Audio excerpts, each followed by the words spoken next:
I'm probably the only lawyer in history who managed to get an HOA president to personally pay my vacation costs, my legal fees, and then have her entire fraudulent organization dissolved in under 3 minutes of official court time. And frankly, I think that's a world record. Let me know where you're watching from in the comments below, because you are not going to believe the story of how my family's 100-year-old ranch, a 2-week trip to Italy, and one impossibly entitled woman in a poorly fitting beige pantsuit collided to create a legal bonfire of epic proportions. It all started the moment our plane touched down after what was supposed to be a relaxing family getaway. We were filled with pasta, art, and the bliss of being completely disconnected. That bliss, however, had the lifespan of a snowflake on a hot griddle. We pulled up the long gravel driveway to our family ranch, the same one my great-grandfather homesteaded, a sprawling piece of Texas hill country that had been ours long before the nearest town was anything more than a general store and a gas pump. But something was immediately wrong. Stuck to our ancient ironclad front gate was a single laminated piece of paper, flapping mockingly in the breeze. It was a violation notice from an HOA I didn't even know existed. The notice was a masterpiece of passive-aggressive typography, listing a series of baffling infractions. Unapproved livestock, it declared, referring to the herd of longhorn cattle that had grazed this land for 3 generations. My great-grandfather would have had a good laugh about that. Non-conforming fencing, it critiqued, speaking of the beautiful, weathered cedar post fence my dad and I had repaired just last spring. But the pièce de résistance, the absolute jewel in this crown of idiocy, was the violation for excessive acreage. My family was being fined by a homeowners association for owning too much of our own land. I stood there, jet-lagged and dumbfounded, reading the notice as my wife, Emily, got the kids out of the car. The author of this bureaucratic poetry was a woman named Brenda, who, with all the subtlety of a freight train, had signed it, Brenda McMillan, President, Oak Creek Preserve HOA. Oak Creek was the name of the new ultra-pretentious subdivision that had sprouted up about 2 miles down the road. It was a collection of McMansions painted in 50 shades of beige, each with a perfectly manicured lawn that looked like it was maintained by surgeons. We'd called them the khaki condos since they started construction. The idea that these newcomers, who had been here for all of 18 months, were trying to enforce rules on our historic ranch was so ludicrous it felt like a prank. I crumpled the notice and tossed it in the bin. A mistake. An overzealous welcome wagon, I figured. The next morning, I decided to be a good neighbor and drove down to the Oak Creek Preserve entrance to have a polite word. That's when I first laid eyes on Brenda McMillan in her natural habitat. She was standing by the community's ridiculous, oversized fountain, directing a landscaping crew with the imperious gestures of a Roman emperor. She was probably in her late 50s, with a helmet of blonde hair that seemed to defy both gravity and good taste, and she wore a beige pantsuit that perfectly matched the houses around her. Her car, a white Lexus SUV, was parked haphazardly on the pristine cobblestone, a clear violation of what I was sure were her own sacred rules. When I introduced myself, her smile was thin and tight, a mere muscular contraction that didn't reach her eyes. "Ah, the rancher," she said, her voice dripping with a kind of condescending sweetness that set my teeth on edge. "Did you receive our little welcome packet?" I explained that I'd received the violation notice, and that there must be some mistake. Our ranch wasn't part of her HOA. It couldn't be. "Oh, but that's where you're wrong," she chirped, pulling a thick binder from her Lexus. "When we established the Oak Creek Preserve, our charter was approved by the county to encompass the entire surrounding valley for aesthetic and environmental cohesion. All properties within the designated zone are subject to the covenants, conditions, and restrictions. It's for the good of the community to protect property values." She said property values like it was a sacred mantra. I'm a lawyer. I specialize in property law, a fact I decided to keep to myself for the moment. I knew for a fact that annexing an existing, multi-generational property into a new HOA without the owner's express, notarized, and recorded consent was about as legal as printing your own money. It was foundational. You couldn't just draw a circle on a map and declare dominion over everything inside it. This wasn't a feudal kingdom, and she wasn't a queen. "Brenda," I said, keeping my tone even, "I appreciate what you're trying to do for your community, but my property has been here for a century. It's an independent agricultural operation. It is not, nor will it ever be, part of your association." Her smile vanished. "That's a very confrontational attitude," she said, her voice dropping a few degrees. "The rules apply to everyone. Your operation is an eyesore. Those cattle are a nuisance, and your old barn is frankly bringing down the aesthetic of the whole valley.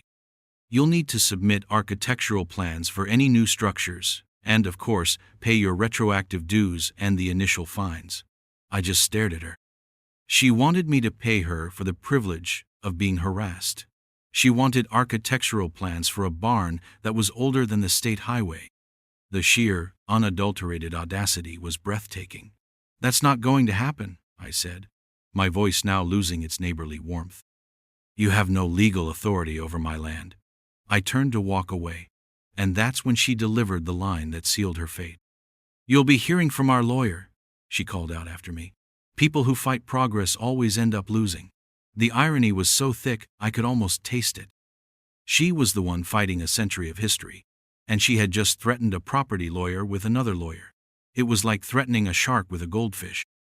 I got back in my truck, a slow, cold anger beginning to replace my jet-lagged disbelief. This wasn't just a misunderstanding anymore.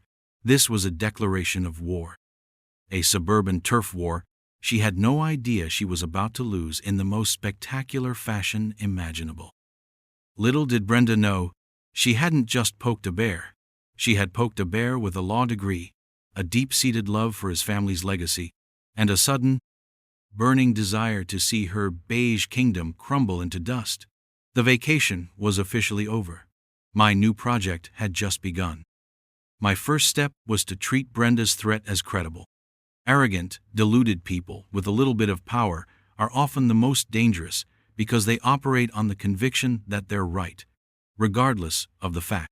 So, I assumed her lawyer, probably some bottom feeder she paid a flat fee to send scary-sounding letters, would be in touch. In the meantime, I started digging. My office was in Austin, but my passion had always been the intricacies of Texas land and property rights, a field as old and complicated as the state itself. I went to the county records office first, a place I knew as well as my own living room. I wanted to see the official plat and charter for the Oak Creek Preserve HOA. The clerk, a wonderful woman named Maria whom I'd known for years, pulled the documents for me. The charter was filed 18 months prior. I scanned through the legalese, the pages of covenants restricting everything from satellite dishes to the color one could paint their mailbox. And then I found it. Exhibit A. The map. It was a topographical map of the valley, and sure enough, a thick red line had been drawn around the entire area, encompassing the 30-odd lots of the new subdivision, and ridiculously, my entire 500-acre ranch. It was amateur hour. There was no record of annexation, no consent form from me or any previous owner, no indication of a public hearing about the zoning change. It was just a line drawn on a map, filed with the county as if it were gospel. Whoever her lawyer was, he was either grossly incompetent or knowingly complicit. Brenda had enlisted a handful of the other new residents to form her board. I drove through the khaki condos and saw the little signs of their fealty. Perfectly manicured flower beds, per Covenant 3. B. Approved neutral-toned window dressings, Covenant 7. C. And not a single basketball hoop or child's toy in sight, a violation of the Aesthetic Harmony Clause, I was sure. I stopped to talk to a man who was washing his car in his driveway. He looked nervous, glancing over his shoulder toward Brenda's house. "Yeah, she's passionate," he said, clearly choosing his words carefully. "She told us when we bought the plots that the HOA was essential to keeping this place exclusive. Said she was working on cleaning up the whole valley." Cleaning it up. That's what she called my family's heritage. The conversation was illuminating. Brenda had sold these people a bill of goods. a promise of a pristine, controlled environment.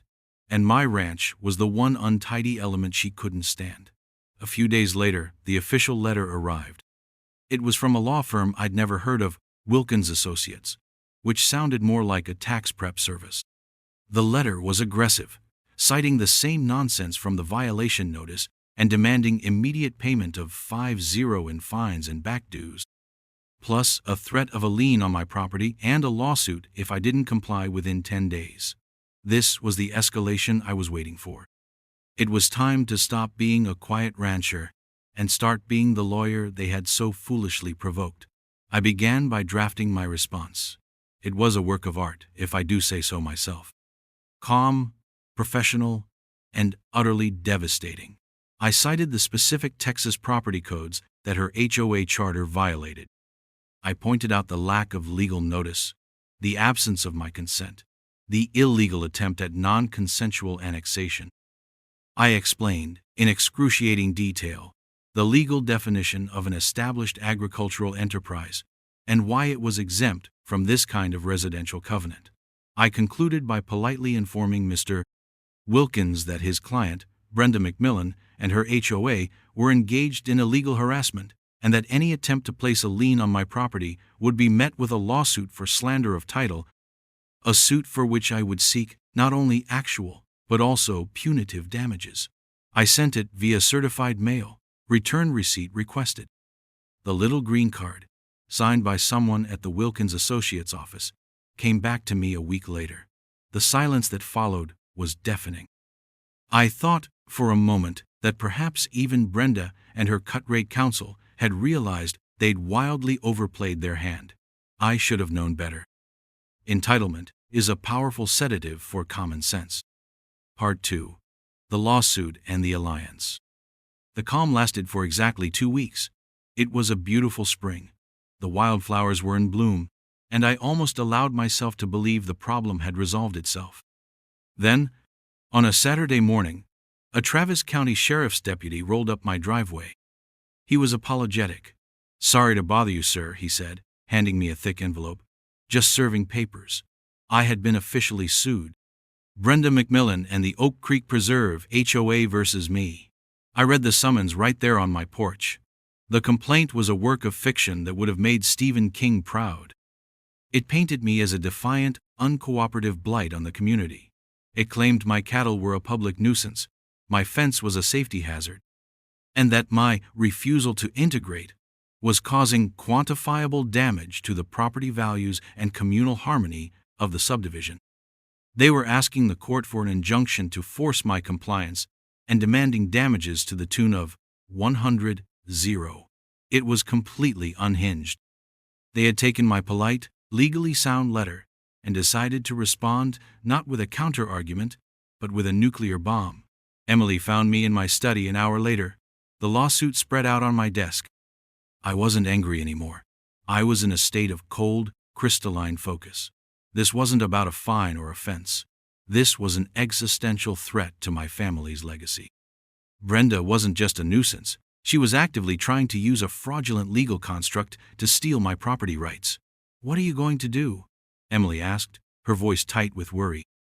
I looked up from the papers and gave her a smile. "I'm going to do what I do best," I said. "I'm going to take them apart, piece by piece." My professional life had been spent defending clients from corporate overreach and bureaucratic bullying. Now, I was my own client. The first rule of litigation is to know your enemy. I wasn't just going to defend against this ridiculous suit. I was going to launch a counter-offensive so comprehensive that Brenda McMillan would regret ever learning the acronym HOA. My investigation began in earnest. This was no longer a casual check of county records. This was a full-blown forensic deep dive. I spent the next 2 weeks living on coffee and legal databases. I subpoenaed the HOA's financial records, their meeting minutes, their incorporation documents, and every email Brenda had ever sent from the official HOA account. What I found was a case study in petty tyranny and staggering incompetence. The finances were a mess. Dues were being collected, but there was little to no accounting for how they were being spent. Large sums were paid to consultants with no contracts or invoices. One of those consultants, I discovered after a little corporate record search, was a landscaping company owned by Brenda's brother-in-law. It was a classic self-dealing scheme, using HOA funds to enrich her own family. The meeting minutes were even more damning. They revealed that the initial vote to establish the HOA and its expansive boundaries was held at Brenda's house. Of the 30-odd property owners in the new development, only 12 had been present. According to the minutes, the vote was unanimous, but something about that felt off. Why would so many people not show up to a foundational meeting for an organization that would govern their most significant investment? This led me to my next step, talking to my neighbors. I printed out a list of the Oak Creek property owners and started going door to door. I wasn't the angry rancher anymore. I was a calm, concerned fellow property owner, holding a copy of a lawsuit. My first stop was the nervous man I'd seen washing his car. His name was Tom. When he saw me at his door, he immediately tried to retreat, but I held up the lawsuit. "I'm not here to argue about my cows, Tom," I said. "I'm here because Brenda is suing me for $100,000, and I think you and your neighbors need to know what's really going on." I explained the situation calmly and factually. I showed him the line on the map. I told him about the financial irregularities I was already uncovering. Tom's wife, Sarah, came to the door and listened. As I spoke, I saw a flicker of recognition in their eyes. "That meeting," Sarah said quietly. "We couldn't make it. My mother was ill. Brenda told us not to worry, that she'd handle our proxy vote for us." "She told you she would vote for you?" I asked my lawyer, sense tingling. "Yes," Tom confirmed. "We signed a little piece of paper for her. She said it was just a formality to establish the quorum." My heart started beating a little faster. "Do you happen to have a copy of that paper you signed?" I asked. They didn't. But as I continued down the street, I heard the same story over and over again. "Oh, we were on vacation. My husband was traveling for work. Brenda said it was fine. She just needed our signature to move things along." Of the 18 homeowners who weren't at that first meeting, I found 14 who had signed a proxy form provided by Brenda. She had collected their signatures under the guise of a simple formality, but in reality, she had used them to unanimously vote in an HOA charter that none of them had actually read. A charter that gave her near dictatorial power and included the illegal annexation of my ranch. This was no longer just incompetence. This was fraud. My key ally came in the form of a retired accountant named Arthur Melby. He lived at the far end of the development and was a quiet, meticulous man who had been suspicious of Brenda from day one. When I knocked on his door, he invited me in before I could even finish my introduction. His dining room table was already covered in spreadsheets. "I've been running my own numbers," he said, pointing to a stack of papers. "None of it adds up. The landscaping budget is inflated by at least 40%. The administrative fees are a black hole. I've sent 3 certified letters requesting a detailed financial audit, as is my right under the bylaws. All have been ignored." Arthur became my inside man. He had copies of every communication, every newsletter, every budget Brenda had ever distributed. He was my star witness. He helped me draft a letter to the other homeowners, not from a lawyer, but from a neighbor. We laid out the facts, the fraudulent proxy votes, the self-dealing, the exorbitant and unaccounted for spending, and the wildly expensive and frivolous lawsuit she had filed in their name, funded by their dues. We attached a copy of the lawsuit's first page and a summary of my findings. We ended the letter with a simple question: "Is this how you want your money to be spent?" We hand-delivered a copy to every house in Oak Creek Preserve, except for Brenda's. The effect was instantaneous. My phone started ringing off the hook. People were shocked, then angry. They had been lied to, and they had been footing the bill for Brenda's personal kingdom and her legal vendetta against me. The beige facade of Oak Creek Preserve was beginning to crack, and soon the whole rotten structure would come tumbling down. The lawsuit was no longer Brenda versus me. It was Brenda versus everyone. And she was about to find out what happens when an entire community realizes it's been conned. Part 3. The Smoking Gun and a Taste of Her Own Medicine. While the residents of Oak Creek were awakening to Brenda's schemes, I was focused on killing the lawsuit and the HOA in one fell swoop. The proxy fraud was huge, but I needed something even more definitive. A legal silver bullet that would make any judge dismiss the case out of hand and question the very existence of the association. I found it buried in the original developer's land grants and zoning applications from 2 years prior, long before Brenda ever arrived on the scene. The developer who had sectioned off the land for the Oak Creek subdivision had been required by the Texas Commission on Environmental Quality to conduct an impact study. Because the development bordered my ranch, which was a registered agricultural property with a natural watershed, the actual Oak Creek, the developer had to file a specific deed restriction on all 30 lots he was creating. This restriction, a legally binding and recorded covenant that traveled with the deed to every new owner, was designed to protect my pre-existing agricultural rights. It explicitly stated that no future homeowners association formed on that land could interfere with, regulate, or otherwise encumber the ongoing agricultural operations of the adjacent property. It was right there, in black and white, filed with the county, and cross-referenced on every single title deed in her subdivision. Brenda's HOA, by its very nature and its specific actions against me, was in direct violation of a foundational deed restriction that applied to every one of its members.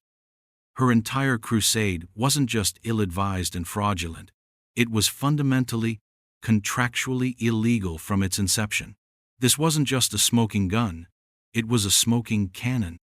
I could almost hear the hallelujah chorus. Mr. Wilkins, her lawyer, had either never done a proper title search on the properties his HOA represented, or he had seen this and decided to ignore it. Either way, it was professional malpractice of the highest order. Now it was time to turn the tables. Brenda loved using official-looking letters and legal threats, so I decided to give her a taste of her own medicine, amplified by a factor of 10. First, I filed my official answer to her lawsuit. In it, I denied all her ridiculous claims. But I didn't stop there. I also filed a counterclaim. My counterclaim was against Brenda McMillan personally, and against every member of her board as individuals. It was also against Wilkins Associates for filing a frivolous lawsuit. I sued them for malicious prosecution, abuse of process, slander of title for the threatened lien, and thanks to my new friend Arthur, the accountant's analysis breach of fiduciary duty and fraud. The fraud claim was key. I detailed the proxy scheme, the financial self-dealing with her brother-in-law's company, and the misrepresentation to the homeowners. Then, I added the master stroke. I also filed a separate motion for a temporary restraining order and a temporary injunction against the Oak Creek Preserve HOA. The motion demanded that the HOA immediately cease all operations, stop collecting dues, and freeze all of its bank accounts, pending a hearing on the legitimacy of its formation. I attached the original deed restriction as Exhibit A. I attached the sworn affidavits from the 14 homeowners about the proxy fraud as Exhibit B. I attached Arthur's preliminary financial audit as Exhibit C. The package of legal documents that the sheriff's deputy served on Brenda at her home this time was nearly 3 inches thick. I made sure to have copies served on her board members at their homes and on Mr. Wilkins at his shabby little office. The fallout was biblical. According to Arthur, who heard about it from 3 different neighbors, Brenda had a full-blown meltdown on her perfectly manicured lawn when the deputy handed her the counterclaim. The shriek was apparently audible from several houses away. The board members, who were mostly just go-along to get-along types who enjoyed the minor feeling of power Brenda gave them, panicked. They were now being sued personally. Their own homes and assets were on the line because they had rubber-stamped Brenda's insane crusade. 3 of them resigned from the board via email within 12 hours.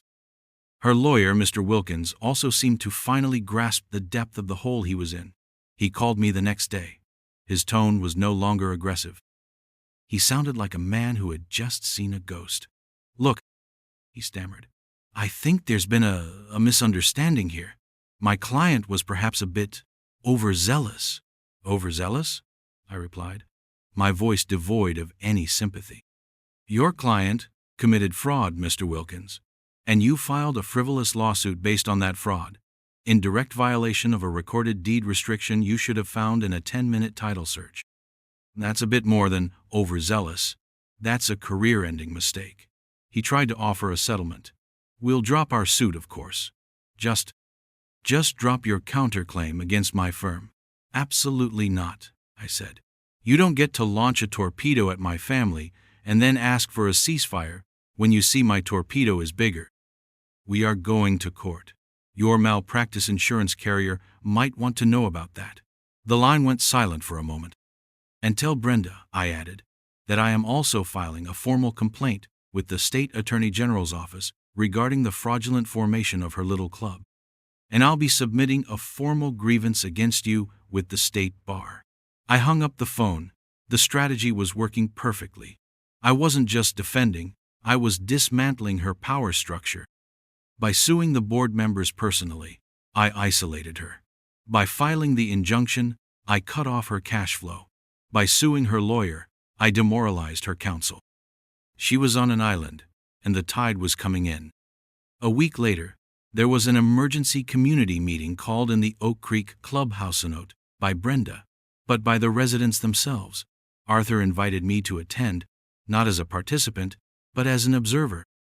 I stood in the back of the room as homeowner after homeowner stood up and tore into Brenda. They waved the letter Arthur and I had sent. They demanded to know where their money had gone. They asked her why she had sued their neighbor on their behalf, exposing them all to a massive counterclaim. Brenda, for the first time, looked small. Her beige pantsuit seemed to hang on her. Her usual air of imperial confidence had been replaced by a deer-in-the-headlights panic. She tried to bluster her way through it, blaming me, calling me a troublemaker, trying to destroy their community.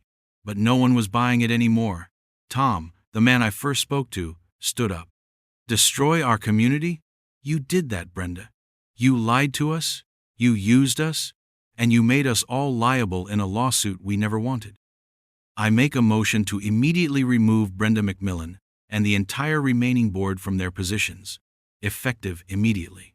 The room erupted in a chorus of second. Arthur, the retired accountant, was nominated to lead an interim oversight committee to unravel the financial mess and, more importantly, to officially vote to dissolve the HOA entirely once the legal dust settled. Brenda was voted out of her own kingdom in a humiliating public spectacle. She fled the clubhouse, her face pale. The war was essentially over, but the final glorious execution was yet to come.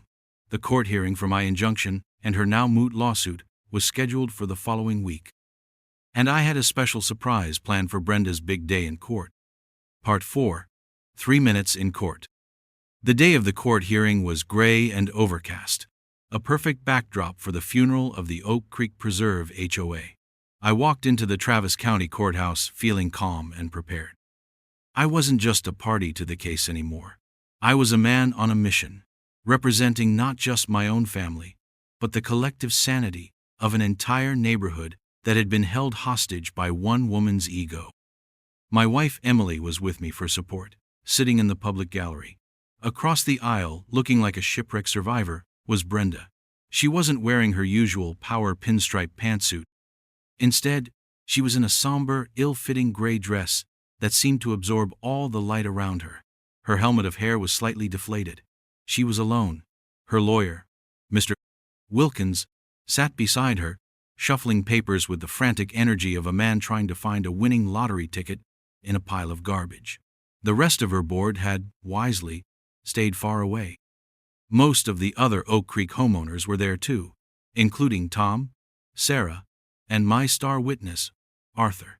They packed the gallery, a silent jury ready to watch the final act. Our case was third on the docket. When the clerk called Oak Creek Preserve Homeowners Association versus my name, we all rose.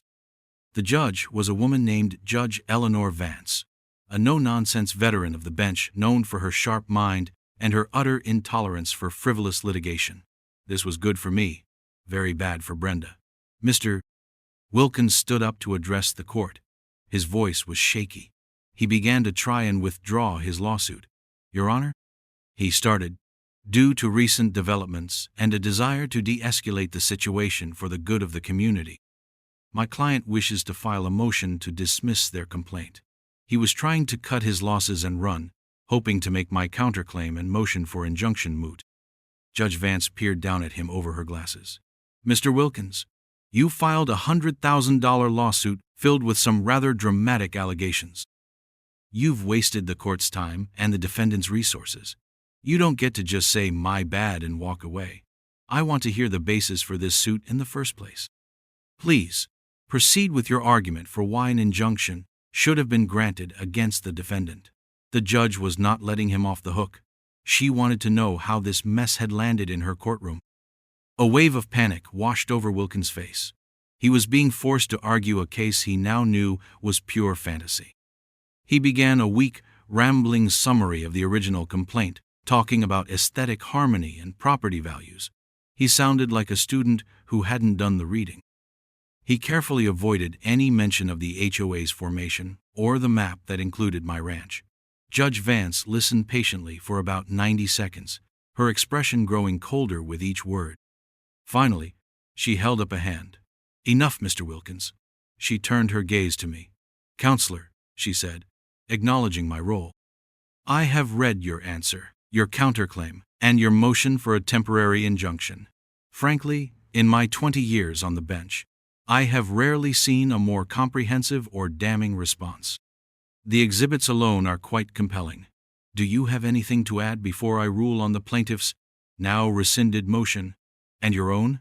This was my moment. The culmination of weeks of research, stress, and strategic planning. Just a few points, Your Honor, if I may, I said, standing and walking to the lectern. I felt a surge of adrenaline. This wasn't just law, it was justice.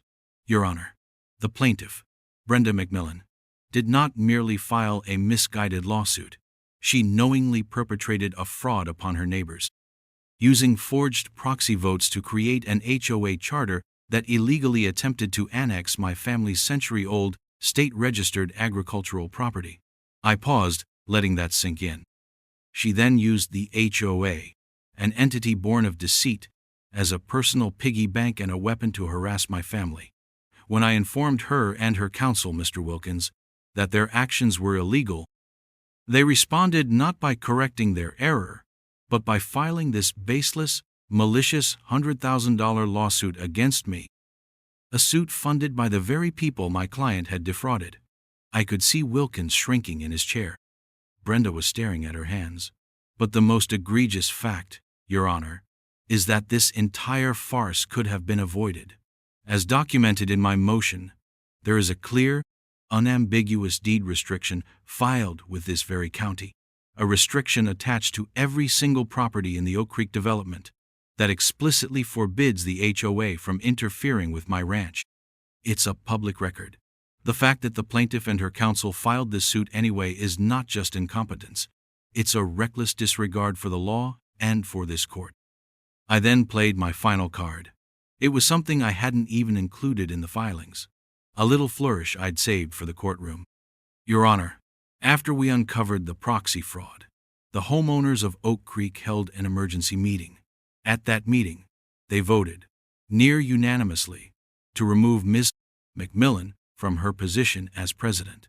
They also voted to begin the process of legally dissolving the very HOA she is pretending to represent here today.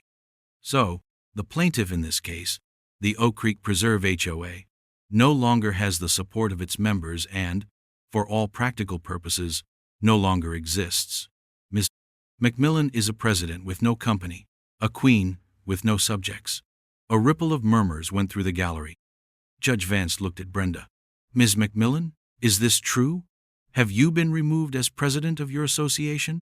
Brenda looked to her lawyer, who gave a pathetic little nod. Yes, Your Honor, Brenda whispered, her voice barely audible. Judge Vance took off her glasses and rubbed the bridge of her nose. She looked from Brenda to Wilkins and back again. The entire process, from Wilkins starting to speak to Brenda's admission, had taken less than 3 minutes. I see, the judge said, her voice dangerously quiet. The hammer was about to fall. In light of the evidence of fraud, misrepresentation, and what appears to be blatant professional malpractice, this court's ruling is as follows. The room was dead silent. 1. The plaintiff's motion to dismiss their own frivolous case is granted, but with extreme prejudice, meaning it can never be refiled. 2. The defendant's motion for a temporary injunction is granted. The Oak Creek Preserve HOA is hereby ordered to cease all activity, and its assets are frozen, pending a full audit and a hearing on its legal dissolution. 3. I am referring Mr. Wilkins to the State Bar of Texas for a full disciplinary review of his conduct in this matter.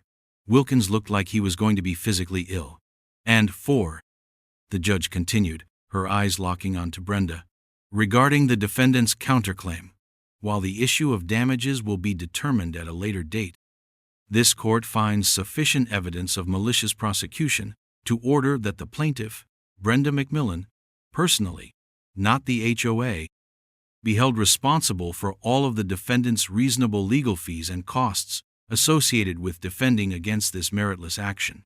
I felt Emily squeeze my hand from the gallery. It was a total victory. But the judge wasn't quite done.